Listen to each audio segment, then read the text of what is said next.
सभोपदेशक अध्याय 1। सभोपदेशक अध्याय 1। यरूशलेम के राजा दाऊद के पुत्र और उपदेशक के वचन। उपदेशक का यह वचन है कि व्यर्थ ही व्यर्थ, व्यर्थ ही व्यर्थ, सब कुछ व्यर्थ है उस सब परिश्रम से जिसे मनुष्य धरती पर करता है। उसको क्या लाभ होता है? एक पीढ़ी जाती है और दूसरी पीढ़ी आती है, परंतु पृथ्वी सर्वदा बनी रहती है। सूर्य उदय होकर अस्त भी होता है और उसके उदय की दिशा को वेग से चला जाता है। वायु दक्षिण की ओर बहती है और उत्तर की ओर घूमती आती है। वह घूमती और बहती रहती है और अपने चक्करों में लौट आती है। सब नदियां समुद्र में जा मिलती है, तो भी समुद्र भर नहीं जाता। जिस स्थान से नदियां निकलती है, उधर ही को वे फिर जाती है। सब बातें परिश्रम से भरी है, मनुष्य इसका वर्णन नहीं कर सकता। न तो आंखें देखने से तृप्त होती है और न कान सुनने से भरते हैं। जो कुछ हुआ था वही फिर होगा, और जो कुछ बन चुका है वही फिर बन जाएगा, और सूर्य के नीचे कोई नई बात नहीं है। क्या ऐसी कोई बात है जिसके विषय में लोग कह सकते हैं कि देख, यह नई है? यह तो प्राचीन युगों में वर्तमान थी। प्राचीन लोगों का कुछ स्मरण नहीं रहा, और होने वाले लोगों का कुछ भी स्मरण उनके बाद होने वालों को न रहेगा। मैं उपदेशक यरूशलेम में इस्राएल का राजा था, और मैंने अपना मन लगाया कि जो कुछ सूर्य के नीचे किया जाता है उसका भेद बुद्धि से सोच सोच कर मालूम करूं। यह बड़े दुख का काम है जो परमेश्वर ने मनुष्य के लिए ठहराया है कि वे उसमें लगे रहे। मैंने उन सब कामों को देखा जो सूर्य के नीचे किए जाते हैं। देखो, वे सब व्यर्थ और मानो वायु को पकड़ना है। जो टेढ़ा है वह सीधा नहीं हो सकता, और जितनी वस्तुओं में घटी है वे गिनी नहीं जाती। मैंने मन में कहा कि देख, जितने यरूशलेम में मुझसे पहले थे उन सबों से मैंने बहुत अधिक बुद्धि प्राप्त की है, और मुझको बहुत बुद्धि और ज्ञान मिला है। और मैंने अपना मन लगाया कि बुद्धि का भेद खोलूं और बावलेपन और मूर्खता को भी जान लूं। परंतु मुझे जान पड़ा कि यह भी वायु को पकड़ना है, क्योंकि बहुत बुद्धि के साथ बहुत खेद भी होता है, और जो अपना ज्ञान बढ़ाता है वह अपना दुख भी बढ़ाता है। सभोपदेशक अध्याय 2। सभोपदेशक अध्याय 2। मैंने अपने मन से कहा, चल, मैं तुझको आनंद के द्वारा जांचूंगा, इसलिए आनंदित और मगन हो। परंतु देखो, यह भी व्यर्थ है। मैंने हंसी के विषय में कहा, यह तो बावलापन है, और आनंद के विषय में कि उससे क्या प्राप्त होता है। मैंने मन में सोचा कि किस प्रकार से मेरी बुद्धि बनी रहे, और मैं अपने प्राण को दाख मधु पीने से क्यों कर बहलाऊं, और क्यों कर मूर्खता को थामे रहूं, जब तक मालूम न करूं कि वह अच्छा काम कौन सा है जिसे मनुष्य अपने जीवन भर करता रहे। मैंने बड़े बड़े काम किए हैं। मैंने अपने लिए घर बनवा लिए, मैंने अपने लिए दाख की बारियां लगवाई, मैंने अपने लिए बारियां और बाग लगवा लिए, और उनमें भांति भांति के फलदायी वृक्ष लगाए। मैंने अपने लिए कुंड खुदवा लिए कि उनसे वह वन सींचा जाए जिसमें पौधे लगाए जाते हैं। मैंने दास और दासियां मोल ली, और मेरे घर में दास उत्पन्न भी हुए, और जितने मुझसे पहले यरूशलेम में थे उनसे कहीं अधिक मैं गाय बैल और भेड़ बकरियों का स्वामी था। मैंने चांदी और सोना भी और राजाओं और प्रांतों के बहुमूल्य पदार्थों का संग्रह किया। मैंने अपने लिए गवैये और गाने वालियों को रख लिया, और बहुत सी कामिनियां भी जिनसे मनुष्य सुख पाते हैं अपनी कर ली। इस प्रकार मैं अपने से पहले से सब यरूशलेम वासियों से अधिक महान और धनाढ्य हो गया, तो भी मेरी बुद्धि ठिकाने रही, और जितनी वस्तुओं के देखने की मुझे लालसा हुई उन सबों को देखने से मैं न रुका। मैंने अपना मन किसी प्रकार का आनंद भोगने से न रोका, वरन मेरा मन मेरे सब परिश्रम के कारण आनंदित हुआ, और मेरे सब परिश्रम से मुझे यही भाग मिला। तब मैंने फिर से अपने हाथों के सब कामों को और अपने सब परिश्रम को देखा, तो क्या देखा कि सब कुछ व्यर्थ और वायु को पकड़ना है, और संसार में कोई लाभ नहीं। फिर मैंने अपने मन को फेरा कि बुद्धि और बावलेपन और मूर्खता के कार्यों को देखूं कि जो मनुष्य राजा के पीछे आएगा वह क्या करेगा। केवल वही जो होता चला आया है। तब मैंने देखा कि उजियाला अंधियारे से जितना उत्तम है, उतना बुद्धि भी मूर्खता से उत्तम है। जो बुद्धिमान है उसके सिर में आंखें रहती है, परंतु मूर्ख अंधियारे में चलता है। तो भी मैंने जान लिया कि दोनों की दशा एक सी होती है। मैंने मन में कहा, जैसी मूर्ख की दशा होगी वैसी ही मेरी भी होगी। फिर मैं क्यों अधिक बुद्धिमान हुआ? तब मैंने मन में कहा, यह भी व्यर्थ ही है, क्योंकि न तो बुद्धिमान और न मूर्ख का स्मरण सर्वदा बना रहेगा, क्योंकि भविष्य में सब कुछ समाप्त हो जाएगा, और बुद्धिमान क्यों कर मूर्ख के समान मरता है। इसलिए मैं अपने जीवन से द्वेष रखता हूँ, क्योंकि जो काम संसार में किया जाता है मुझे बुरा मालूम होता है, क्योंकि सब कुछ व्यर्थ और वायु को पकड़ना है। और मैंने अपने सारे परिश्रम के प्रतिफल से, जिसे मैंने धरती पर किया था, उदास हुआ, क्योंकि अवश्य है कि मैं उसका फल उस मनुष्य के लिए जो मेरे बाद आएगा छोड़ जाऊं। यह कौन जानता है कि वह मनुष्य बुद्धिमान होगा व मूर्ख। तो भी जितना परिश्रम मैंने किया और उसके द्वारा धरती पर बुद्धि प्रकट की, उसके फल का वही अधिकारी होगा। यह भी व्यर्थ ही है। तब मैं पलटकर उस सारे परिश्रम के विषय में जो मैंने धरती पर किया था अपने मन में निराश हुआ, क्योंकि ऐसे मनुष्य भी है जिसके परिश्रम का कार्य बुद्धि और ज्ञान से होता है और सफल भी होता है। तो भी उसको ऐसे मनुष्य के लिए जिसने उसमें कुछ भी परिश्रम न किया हो छोड़ जाना पड़ता है कि उसी का भाग हो जाए। यह भी व्यर्थ और बहुत ही बुरा है, क्योंकि मनुष्य जो धरती पर मन लगा लगा कर परिश्रम करता है उससे उसको क्या लाभ होता है। उसके सब दिन तो दुख से भरे रहते हैं और उसका काम खेत के साथ होता है, वरन रात को भी उसका मन चैन नहीं पाता। यह भी व्यर्थ ही है। मनुष्य के लिए खाने पीने और परिश्रम करते हुए अपने जीवन को सुखी बनाने के सिवाय और कुछ भी अच्छा नहीं है। मैंने इसको भी देखा कि यह भी परमेश्वर की ओर से मिलता है, क्योंकि खाने पीने और सुख भोगने में मुझसे अधिक समर्थ कौन है। जो मनुष्य परमेश्वर की दृष्टि में अच्छा है उसको वह बुद्धि और ज्ञान और आनंद देता है, परंतु पापी को वह दुख भरा काम ही देता है कि वह उसको देने के लिए संचय करके ढेर लगाए जो परमेश्वर की दृष्टि में अच्छा हो। यह भी व्यर्थ और वायु को पकड़ना है। सबोपदेशक अध्याय 3। सबोपदेशक अध्याय 3। हर एक बात का एक अवसर और प्रत्येक काम का जो आकाश के नीचे होता है एक समय है।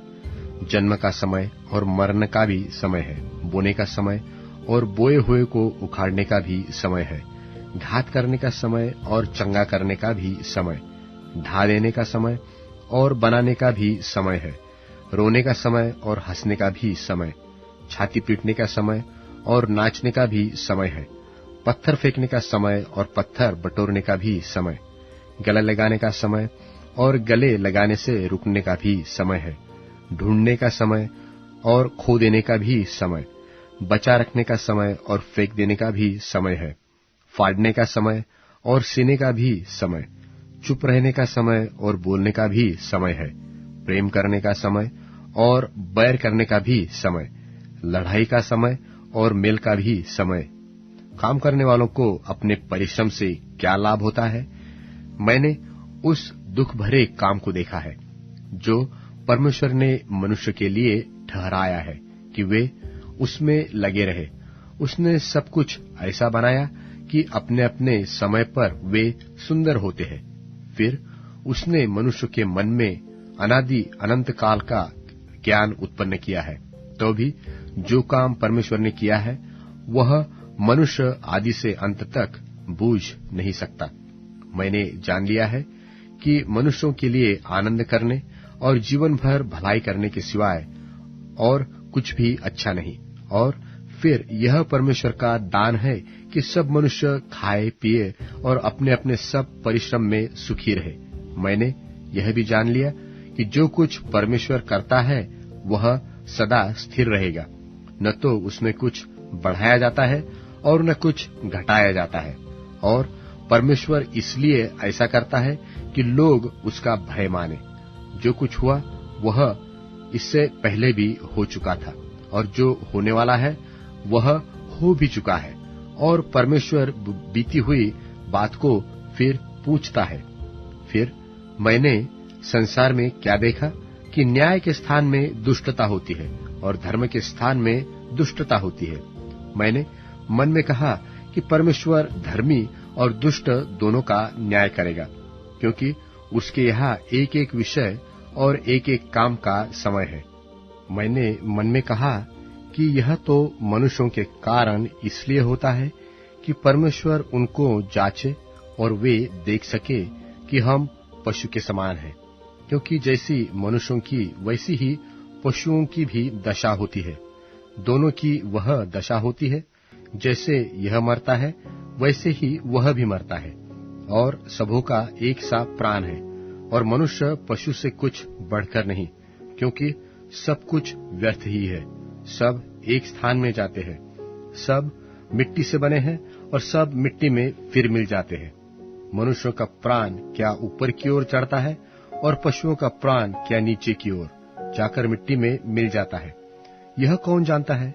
और मैंने देखा कि इससे अधिक कुछ अच्छा नहीं कि मनुष्य अपने कामों में आनंदित रहे, क्योंकि उसका भाग यही है, और उसके पीछे होने वाली बातों के देखने के लिए कौन उसको लौटा लाएगा? सबोपदेशक अध्याय 4। सबोपदेशक अध्याय 4। तब मैंने फिरकर वह सब अंधेर देखा जो संसार में होता है, और क्या देखा कि अंधेर सहने वालों के आंसू बह रहे हैं, और उनको कोई शांति देने वाला नहीं। और अंधेर करने वालों के तो शक्ति है, परंतु उनको भी कोई शांति देने वाला नहीं। इसलिए मैंने मरे हुओं को जो मर चुके हैं उन जीवितों से जो अब तक जीवित है अधिक सराहा, वरन उन दोनों से अधिक सुभागी वह है जो अब तक पैदा हुआ ही नहीं, क्योंकि उसने ये बुरे काम नहीं देखे जो संसार में होते हैं। तब मैंने सब परिश्रम के काम और सब सफल कामों को देखा कि इसके कारण लोग अपने पड़ोसी से जलते हैं। यह भी व्यर्थ और मन का कूढ़न है। मूर्ख छाती पर हाथ रखे रहता और अपना मांस खाता है। चैन के साथ एक मुट्ठी उन 2 मुट्ठियों से अच्छी है जिनके साथ परिश्रम और मन का कूढ़न है। तब मैंने फिरकर धरती पर यह भी व्यर्थ बात देखी। कोई अकेला रहता और उसका कोई नहीं है, न उसके बेटा है न भाई है, तो भी उसके परिश्रम का अंत नहीं होता और न उसकी आंखें धन से संतुष्ट होती है। वह कहता है कि मैं किसके लिए परिश्रम करता और अपने जीवन को सुख रहित रखता हूँ। यह भी व्यर्थ और निरा दुख भरा काम है। 1 से 2 अच्छे हैं, क्योंकि उनके परिश्रम का अच्छा फल मिलता है। क्योंकि यदि उनमें से एक गिरे तो दूसरा उसको उठाएगा, परंतु हाय उस पर जो अकेला होकर गिरे और उसका कोई उठाने वाला न हो। फिर यदि 2 जन एक संग सोए तो वे गर्म रहेंगे, परंतु कोई अकेला क्यों कर गर्म हो सकता है? और कोई अकेले पर प्रबल हो तो हो, परंतु 2 उसका सामना कर सकेंगे। और जो डोरी 3 तागे से बटी हो वह जल्दी तही टूटती है। बुद्धिमान लड़का दरिद्र होने पर भी ऐसे बूढ़े और मूर्ख राजा से जो फिर उपदेश ग्रहण न करे कहीं उत्तम है, क्योंकि वह तो उसके राज्य में धनहीन उत्पन्न हुआ और वह बंदी गृह से निकलकर राजा हुआ। मैंने सब जीवतों को जो धरती पर चलते फिरते हैं देखा कि वे उस दूसरे लड़के के संग हो लिए हैं, जो उनका स्थान लेने के लिए खड़ा हुआ। अनगिनत थे वे सब लोग जिन पर वह प्रधान हुआ।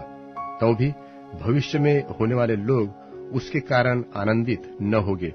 निसंदेह यह भी व्यर्थ और मन का कूढ़न है। सभोपदेशक अध्याय 5। सभोपदेशक अध्याय 5। जब तू परमेश्वर के भवन में जाए तब सावधानी से चलना, क्योंकि सुनने के लिए समीप जाना मूर्खों के बलिदान चढ़ाने से अच्छा है, इसलिए कि वे नहीं जानते कि बुरा करते हैं। बातें करने में उतावली न करना, और अपने मन से कोई बात उतावली से परमेश्वर के सामने न निकालना, क्योंकि परमेश्वर स्वर्ग में है, परंतु तू पृथ्वी पर है, इसलिए तेरे वचन थोड़े ही हो। क्योंकि जैसे कार्य की अधिकता से स्वप्न देखा जाता है, वैसे ही बहुत सी बातों का बोलने वाला मूर्ख ठहरता है। जब तू परमेश्वर के लिए मन्नत माने तब उसके पूरा करने में विलंब न करना, क्योंकि वह मूर्खों से प्रसन्न नहीं होता। इसलिए जो मन्नत तूने मानी हो उसे पूरी करना। मन्नत मानकर पूरी न करने से मन्नत का न मानना ही अच्छा है। कोई वचन कहकर अपना शरीर पाप में न फंसाना, और न परमेश्वर के दूत के सामने कहना कि यह भूल से हुआ। परमेश्वर क्यों तेरा बोल सुनकर अप्रसन्न हो और तेरे हाथ के कार्यों को नष्ट करे? क्योंकि स्वप्नों की अधिकता और व्यर्थ कामों और बातों की बहुतायत से ऐसा होता है, परंतु तू परमेश्वर का भय मानना। यदि तू किसी प्रांत में निर्धनों का अंधेर सहना और न्याय और धर्म को बड़े लोगों से बिगड़ता देखे तो इस बात से चकित न होना, क्योंकि उन बड़ों से भी एक बड़ा है और उसको इन बातों की सुधि रहती है, और उन दोनों से भी कोई अधिक बड़ा है। भूमि की उपज सबके लिए है, वरन खेती से राजा का भी काम निकालता है। जो रुपये से प्रीति रखे वह रुपये से तृप्त न होगा, और जो बहुत धन से प्रीति रखे उसको कुछ फल न होगा। यह भी व्यर्थ है। जब संपत्ति बढ़ती है तब उसके खाने वाले भी बढ़ते हैं। तब उसके स्वामी को इसे छोड़ और क्या लाभ हुआ कि उसने उस संपत्ति को अपनी आंखों से देखा है। परिश्रम करने वाला चाहे थोड़ा खाए चाहे बहुत, तो भी उसकी नींद सुखदायी होती है, परंतु धनी के धन के बढ़ने के कारण उसको नींद नहीं आती। एक बड़ी बुरी बला है जिसमैंने धरती पर देखी है, अर्थात वह धन जिसे उसका मालिक अपनी ही हानि के लिए रख छोड़ता है, और वह किसी बुरे काम में उड़ जाता है। और यदि उसके घर में बेटा उत्पन्न हो तो उसके हाथ में कुछ नहीं होता। जैसा वह माँ के पेट से निकला वैसा ही वह नंगा जैसा आया था लौट जाएगा, और अपने परिश्रम के बदले कुछ भी न पाएगा जिसे वह अपने हाथ में ले जाए। और यह भी एक बड़ी बला है कि जैसा वह आया ठीक वैसा ही वह जाएगा। फिर उसे उस व्यर्थ परिश्रम से क्या लाभ है? फिर वह जीवन भर बेचैनी में खाता है और बहुत ही दुखित और रोगी रहता है और क्रोध भी करता है। सुन, जो मैंने देखा है यह भली बात है, वरन अति सुंदर है कि मनुष्य खाए और पिए और अपने परिश्रम से जो वह धरती पर करता है अपनी सारी आयु भर जिससे परमेश्वर ने उसे दी है सुखी रहे, क्योंकि उसका भाग यही है। वरन जिस किसी मनुष्य को परमेश्वर ने धन संपत्ति दी हो और उसे आनंद भोगने और उसमें से अपना भाग लेने और परिश्रम करते हुए आनंद करने की शक्ति भी दी हो, तो यह परमेश्वर का वरदान है, क्योंकि इस जीवन के दिन उसको बहुत स्मरण न रहेंगे और परमेश्वर उसकी सुन सुनकर उसके मन को आनंदित करता है। सबोपदेशक अध्याय 6। सबोपदेशक अध्याय 6। एक बुराई है जो मैंने धरती पर देखी है, वह मनुष्य को बहुत दबाए रखती है, अर्थात किसी मनुष्य को परमेश्वर धन संपत्ति और प्रतिष्ठा यहाँ तक देता है कि जो कुछ उसका मन चाहता है उसमें से कुछ भी नहीं घटता, तो भी परमेश्वर उसको उनमें से खाने नहीं देता, कोई दूसरा ही उसे खाता है। यह व्यर्थ और भयानक रोग है। यदि किसी पुरुष के 100 पुत्र हो और वह बहुत वर्ष जीवित रहे और उसकी आयु बढ़ जाए, परंतु उसका प्राण प्रसन्न न रहे और न उसकी अंतिम क्रिया की जाए, तो मैं कहता हूँ कि ऐसे मनुष्य से अधूरे समय का जन्मा हुआ बच्चा उत्तम है, क्योंकि वह व्यर्थ ही आया और अंधेरे में चला गया और उसका नाम अंधेरे में छिपा रहता है और सूर्य को भी न देखा, न किसी चीज को जानने पाया। इसलिए इसको उस मनुष्य से अधिक चैन मिला। हाँ, चाहे वह 2000 वर्ष जीवित रहे और कुछ सुख भोगने न पाए, तो उसे क्या सब के सब एक ही स्थान में नहीं जाते? मनुष्य का सारा परिश्रम उसके पेट के लिए होता है, तो भी उसका मन नहीं भरता। जो बुद्धिमान है वह मूर्ख से किस बात में बढ़कर है, और दीन जन जो यह जानता है कि इस जीवन में किस प्रकार से चलना चाहिए, वह भी उससे किस बात में बढ़कर है। आंखों से देख लेना मन की चंचलता से उत्तम है, यह भी व्यर्थ और मन का कूढ़न है। जो कुछ हुआ है उसका नाम युग के आरंभ से रखा गया है, और यह प्रकट है कि वह आदमी है और न वह उससे जो उससे अधिक शक्तिमान है झगड़ा कर सकता है। बहुत सी ऐसी बातें हैं जिनके कारण जीवन और भी व्यर्थ होता है, तो फिर मनुष्य को क्या लाभ? क्योंकि कौन जानता है कि मनुष्य के व्यर्थ जीवन के सब दिनों में जो वह परछाई की नाई बिताता है उसके लिए क्या अच्छा है? क्योंकि मनुष्य को कौन बता सकता है कि उसके बाद दुनिया में क्या होगा? सबोपदेशक अध्याय 7। सबोपदेशक अध्याय 7। अच्छा नाम अनमोल इत्र से और मृत्यु का दिन जन्म के दिन से उत्तम है। जेवनार के घर जाने से शोकी के घर जाना उत्तम है, क्योंकि सब मनुष्यों के लिए अंत में मृत्यु का शोक यही है, और जो जीवित है वह मन लगाकर इस पर सोचेगा। खेद हंसी से उत्तम है, क्योंकि जब मुंह पर शोक छा जाता है तब मन सुधरता है। बुद्धिमानों का मन शोक करने वालों की घर की ओर लगा रहता है, परंतु मूर्खों का मन आनंद के घर लगा रहता है। मूर्खों के गीत सुनने से बुद्धिमान की घुड़की सुनना उत्तम है, क्योंकि मूर्ख की हंसी हांडी के नीचे जलते हुए कांटों की चरचराहट के समान होती है, यह भी व्यर्थ है। निश्चय अंधेर में पड़ने से बुद्धिमान बावला हो जाता है, और घूस लेने से बुद्धि नाश होती है। किसी काम के आरंभ से उसका अंत उत्तम है, और धीरजवंत पुरुष गर्वी से उत्तम है। अपने मन में उतावली करके न क्रोधित हो, क्योंकि क्रोध मूर्खों ही के हृदय से आता है।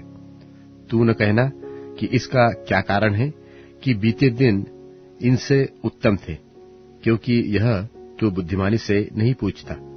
बुद्धि बपौती के समान है, वरन जीवितों के लिए उससे श्रेष्ठ है, क्योंकि बुद्धि आड़ का काम देती है, रुपया भी आड़ का काम देता है, परंतु ज्ञान की यह श्रेष्ठता है कि बुद्धि से उसके रखने वालों के जीवन की रक्षा होती है। परमेश्वर के काम पर दृष्टि कर। जिस वस्तु को उसने टेढ़ी किया हो, उसे कौन सीधी कर सकता है? सुख के दिन सुख मान और दुख के दिन सोच, क्योंकि परमेश्वर ने दोनों को एक ही संग रखा है, जिससे मनुष्य अपने बाद होने वाली किसी बात को न बूझ सके। मैंने अपने व्यर्थ दिनों में यह सब कुछ देखा है। कोई धर्मी होता है जो अपने धर्म का काम करते हुए नाश हो जाता है, और दुष्ट बुराई करते हुए दीर्घायु होता है। असीमित धर्मी न बन और न अपने को अधिक बुद्धिमान बना। तू क्यों अपने ही नाश का कारण हो? अत्यंत दुष्ट भी न बन और न मूर्ख हो।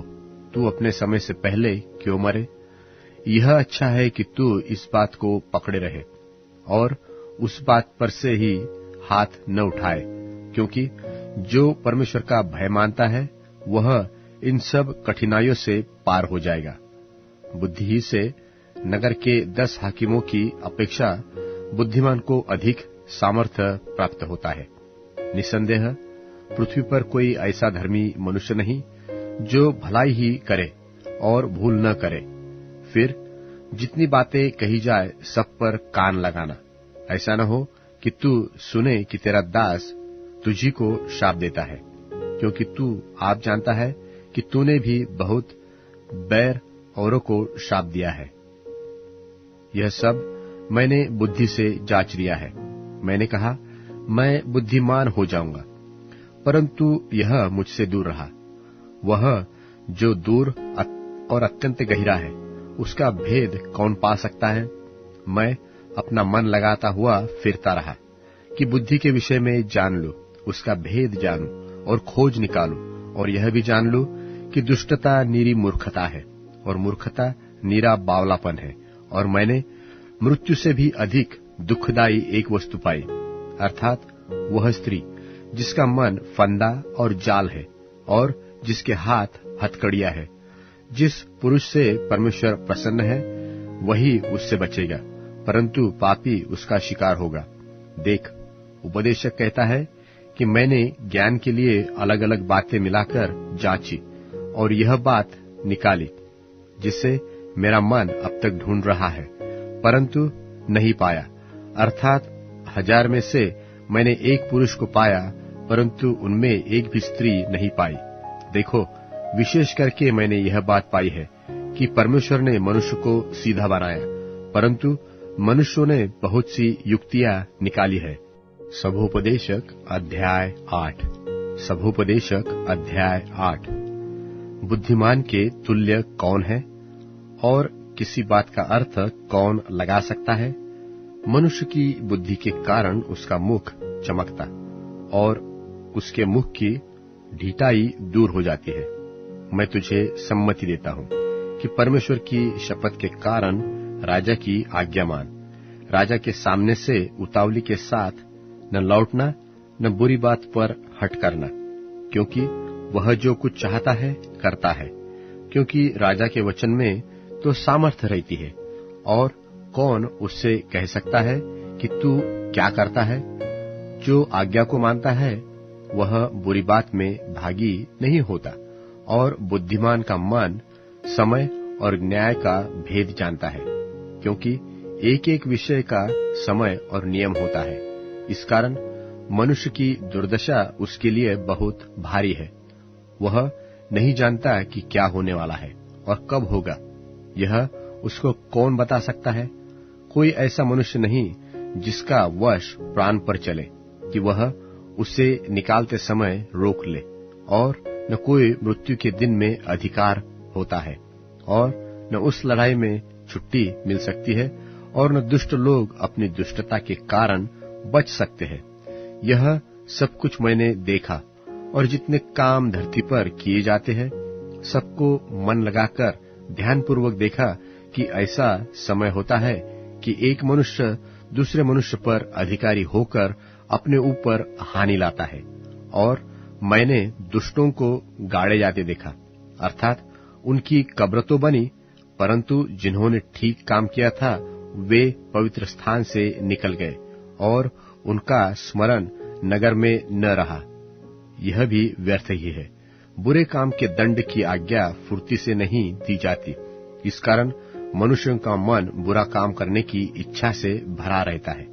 चाहे पापी 100 बार पाप करे और अपने दिन भी बढ़ाए, तो भी मुझे निश्चय है कि जो परमेश्वर से डरता है और अपने तय उसके सन्मुख जानकर भय से चलते हैं, उनका तो भला ही होगा, परंतु दुष्ट का भला नहीं होगा और उसकी जीवन रूपी छाया लंबी होने न पाएगी, क्योंकि वह परमेश्वर का भय नहीं मानता। एक व्यर्थ बात पृथ्वी पर होती है, अर्थात ऐसे धर्मी है जिनकी वह दशा होती है जो दुष्टों को होनी चाहिए। ऐसे दुष्ट भी है जिनकी वह दशा होती है जो धर्मियों की होनी चाहिए। और मैंने कहा कि यह भी व्यर्थ ही है। तब मैंने आनंद को सराहा, इसलिए कि सूर्य के नीचे मनुष्य के लिए खाने पीने और आनंद करने को छोड़ कुछ भी अच्छा नहीं, क्योंकि उसको जीवन भर में जो परमेश्वर उसके संग बना लिए धरती पर ठहराए, उसके परिश्रम में वही उसके रहेगा। जब मैंने बुद्धि प्राप्त करने और सब काम देखने के लिए जो पृथ्वी पर किए जाते हैं अपना मन लगाया कि कोई ऐसे भी मनुष्य है जो रात दिन जागते रहते हैं, तब मैंने परमेश्वर का सारा काम देखा जो सूर्य के नीचे किया जाता है। उसकी थाह मनुष्य नहीं पा सकता। चाहे मनुष्य उसकी खोज में परिश्रम भी करे, तो भी उसको न जान पाएगा। और यद्यपि बुद्धिमान कहे कि मैं उसे समझूंगा, तो भी वह उसकी थाह न पा सकेगा। सभोपदेशक अध्याय 9। सभोपदेशक अध्याय 9। मैंने यह सब कुछ मन लगाकर विचार किया कि इन सब बातों का भेद पाओ। तब पता लगा कि धर्मी और बुद्धिमान लोग और उनके काम परमेश्वर के हाथ में है। मनुष्य के आगे सब प्रकार की बातें हैं, परंतु वह न प्रेम जानता है न बैर। सब घटनाएं सबको एक समान होती है। धर्मी, दुष्ट, भले, शुद्ध, अशुद्ध, यज्ञ करने वाले और न करने वाले, सबों की एक ही सी दशा होती है। जैसी भले मनुष्य की दशा वैसी ही पापी की दशा। जैसे शपथ खाने वाले की दशा वैसे ही वह है जो शपथ खाने से डरते हैं। जो कुछ सूर्य के नीचे किया जाता है उसमें यह एक दोष है कि सब लोगों की एक सी दशा होती है, और फिर मनुष्यों के मन में बुराई भरी हुई है, और जब तक वे जीवित रहते हैं उनके मन में बावलापन रहता है, और उसके बाद वे मरे हुओं में जा मिलते हैं। क्योंकि उसको जो सब जीवितों में मिला हुआ है उसको भरोसा है, इसलिए जीवता कुत्ता मरे हुए सिंह से बढ़कर है। क्योंकि जीवते तो इतना जानते हैं कि हम मरेंगे, परंतु मरे हुए कुछ भी नहीं जानते, और न उनको बदला मिल सकता है, क्योंकि उनका स्मरण मिट गया है। उनका प्रेम और उनका बैर और उनकी डाह अब नाश हो चुके, और जो कुछ सूर्य के नीचे किया जाता है उसमें उनका फिर सदा के लिए कोई भाग न होगा। अपने मार्ग पर चला जा, अपनी रोटी आनंद से खाया कर, और अपना दाख मधु मन से सुख मान कर पिया कर, क्योंकि परमेश्वर तेरे कामों से प्रसन्न हो चुका है। तेरे वस्त्र सदा उजले रहे और तेरे सिर पर तेल की घटी न हो। अपने जीवन के सारे व्यर्थ दिन जो उसने सूर्य के नीचे तेरे लिए ठहराए हैं, अपनी प्यारी पत्नी के संग में अपने व्यर्थ जीवन के दिन बिताना, क्योंकि तेरे जीवन में और तेरे परिश्रम में जो तू सूर्य के नीचे करता है तेरा यही भाग है। जो काम तुझे मिले उसे अपनी शक्ति भर करना, क्योंकि अधोलोक में जहाँ तू जाने वाला है न काम है न युक्ति, वहाँ न ज्ञान और न बुद्धि काम देती है। मैंने फिर कर धरती पर देखा कि न तो दौड़ में वेग दौड़ने वाले और युद्ध में शूरवीर जीतते हैं, फिर न तो बुद्धिमान लोग रोटी पाते हैं और न समझने वाले धन, और न प्रवीणों को अनुग्रह होता है। वे सब समय और संयोग के वश में है, क्योंकि मनुष्य अपना समय नहीं जानता। जैसे मछलियां दुखदाई जल में बहती और चिड़िए फंदे में फंसती है, वैसे ही मनुष्य दुखदाई समय में जो उन पर अचानक आ पड़ता है फंस जाते हैं। मैंने सूर्य के नीचे इस प्रकार की भी बुद्धि की बात देखी है, जो मुझे बड़ी जान पड़ी। अर्थात एक छोटा सा नगर था और उसमें थोड़े ही लोग थे, और किसी बड़े राजा ने उस पर चढ़ाई करके उसे घेर लिया और उसके विरुद्ध बड़े बड़े कोट बनवाए, और उसमें एक दरिद्र बुद्धिमान पुरुष पाया गया, और उसने उस नगर को अपनी बुद्धि के द्वारा बचाया, परंतु किसी ने उस दरिद्र पुरुष को स्मरण न रखा। तब मैंने कहा, बुद्धि पराक्रम से उत्तम है, तो भी उस दरिद्र की बुद्धि तुच्छ की जाती है और उसका वचन कोई नहीं सुनता। बुद्धिमानों के वचन जो धीमे धीमे कहे जाते हैं, वह मूर्खों के बीच प्रभुता करने वाले के चिल्ला चिल्ला कर कहने से अधिक सुने जाते हैं। बुद्धि लड़ाई के हथियारों से उत्तम है, और एक पापी से बहुत भलाई नाश होती है। सभोपदेशक अध्याय 10। सभोपदेशक अध्याय 10। सभोपदेशक अध्याय 10। मरी हुई मक्खियों के कारण गंधी का तेल सड़ने और बसाने लगता है, और थोड़ी सी मूर्खता बुद्धि और प्रतिष्ठा को मात कर देती है। बुद्धिमान का मन दाहिनी ओर रहता है, परंतु मूर्ख का मन बाईं ओर रहता है। जब मूर्ख मार्ग पर चलता है, तब उसका मन काम में नहीं आता, और वह मानो सबसे कहता है, मैं मूर्ख हूँ। यदि हाकिम का क्रोध तुझ पर भड़के, तो अपना स्थान न छोड़ना, क्योंकि धीरज धरने से बड़े बड़े पाप रुकते हैं। एक बुराई है जो मैंने सूर्य के नीचे देखी है, वह हाकिम की भूल से होती है, अर्थात मूर्ख बड़ी प्रतिष्ठा के स्थानों में ठहराए जाते और धनवान लोग नीचे बैठते हैं। मैंने दासों को घोड़े पर चढ़े और रईसों को दासों की नाई भूमि पर चलते हुए देखा है। जो गड्ढा खोदे वह उसमें गिरेगा, और जो बाड़ा तोड़े उसको सर्प डसेगा। जो पत्थर उठाए वह उनसे घायल होगा, और जो लकड़ी काटे उसी से कटने का डर होगा। यदि कुल्हाड़ा थोता हो और मनुष्य उसकी धार को पैनी न करे, तब तो अधिक बल लगाना पड़ेगा, परंतु काम चलाने के लिए बुद्धि से लाभ होता है। यदि मंत्र से पहले सर्प डसे, तो मंत्र पढ़ने वाले को कुछ भी लाभ नहीं। बुद्धिमान के वचनों के कारण अनुग्रह होता है, परंतु मूर्ख अपने वचनों के द्वारा नाश होते हैं। उनकी बात आरंभ में मूर्खता की और अंत में दुखदाई बावलेपन की होती है। मूर्ख बहुत बातें बोलता है, तो भी कोई मनुष्य नहीं जानता कि क्या होगा और उसके बाद क्या होने वाला है। वह कौन उसे बता सकता है? मूर्खों के परिश्रम में थकावट ही होती है। वह नहीं जानता कि नगर को कैसे जाए। हे देश, तुझ पर हाय कि तेरा राजा लड़का है और तेरे हाकिम प्रातःकाल में भोजन करते हैं। देश, तू धन्य है कि तेरा राजा कुलीन का पुत्र है और तेरे हाकिम समय पर भोजन करते हैं, और यह भी मतवाले होने को नहीं, वरन बल चढ़ाने के लिए। आलस्य के कारण छत की कड़ियां दब जाती है और हाथों की सुस्ती के कारण घर टपकता है। भोज हंसी खुशी के लिए किया जाता है और दाख मधु से जीवन को आनंद मिलता है और रुपयों से सब कुछ प्राप्त होता है। राजा को मन ही मन भी शाप न देना और न धनवान को अपने शयन की कोठरी में शाप देना, क्योंकि कोई आकाश का पक्षी तेरे वचन को ले जाएगा और कोई उड़ने वाला जंतु उस बात को प्रकट करेगा। सभोपदेशक अध्याय 11।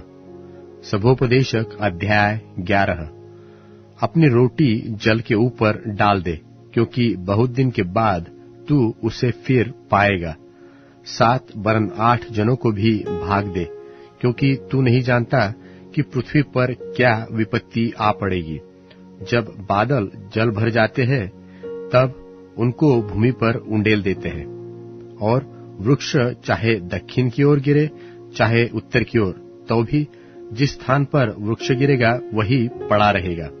जो वायु की सुधि रखेगा वह बीज बोने न पाएगा, और जो बादलों को देखता रहेगा वह लवने न पाएगा, क्योंकि तू नहीं जानता कि वायु के चलने का क्या मार्ग होगा, और गर्भवती के पेट में हड्डियां किस रीति से बढ़ती है।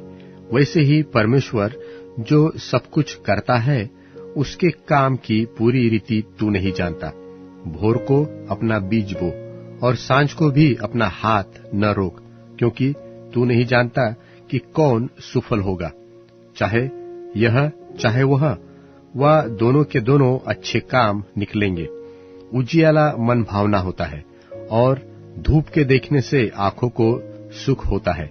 यदि मनुष्य बहुत वर्ष जीवित रहे तो उन सबों में आनंदित तो रहे, परंतु अंधियारे के दिनों की भी सुधि रखे, क्योंकि वे बहुत होंगे।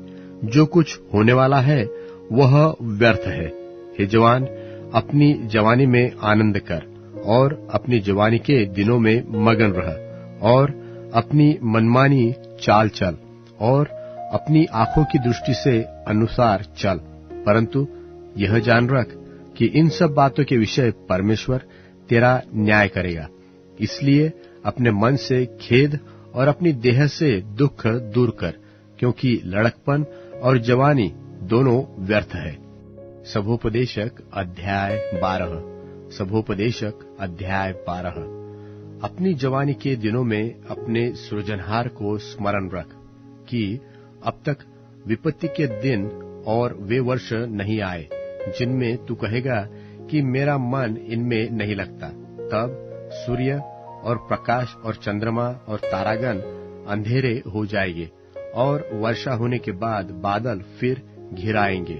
उस समय घर के पहरुए कांपेंगे और बलवंत झुकेंगे, और पिसनहारियां थोड़ी ही रहने के कारण काम छोड़ देगी, और झरोखों में से देखने वालियां अंधी हो जाएगी, और सड़क की ओर के किवाड़ बंद होंगे, और चक्की पीसने का शब्द धीमा होगा, और तड़के चिड़िया बोलते ही नींद खुलेगी, और सब गाने वालियों का शब्द धीमा हो जाएगा।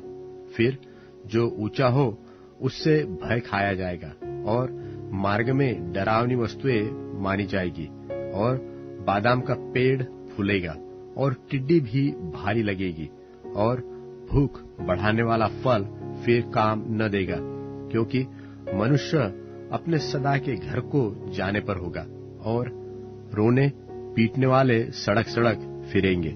उस समय चांदी का तार 2 टुकड़े हो जाएगा, और सोने का कटोरा टूटेगा, और सोते के पास घड़ा फूटेगा, और कुंड के पास रहट टूट जाएगा। तब मिट्टी जो कि तो मिट्टी में मिल जाएगी, और आत्मा परमेश्वर के पास जिसने उसे दिया लौट जाएगी।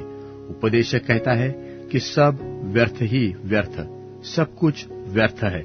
और फिर उपदेशक जो बुद्धिमान था, इसलिए वह प्रजा को ज्ञान सिखाता रहा, और कान लगाकर और पूछ-पाछ करके बहुत से नीति वचन क्रम से रखता था। उपदेशक मन भावनी बातें खोजकर निकालता था, और ये बातें सच्ची है जो सिधाई से लिखी गई है। बुद्धिमानों के वचन पैनों के समान होते हैं, और सभाओं के प्रधानों की बात गाड़ी हुई कीलों के सरीखी है, क्योंकि एक ही चरवाहे की ओर से मिलती है। और फिर हे मेरे पुत्र, चौकसी इन्हीं से सीख। बहुत पुस्तकों की रचना का अंत नहीं होता, और बहुत पढ़ना देह को थका देता है। सब कुछ सुना गया। अंत की बात यह है कि परमेश्वर का भय मान और उसकी आज्ञाओं का पालन कर, क्योंकि सब मनुष्य का काम यही है, और परमेश्वर सब कामों का और सब गुप्त बातों का, चाहे वे भली हो चाहे बुरी, न्याय करेगा।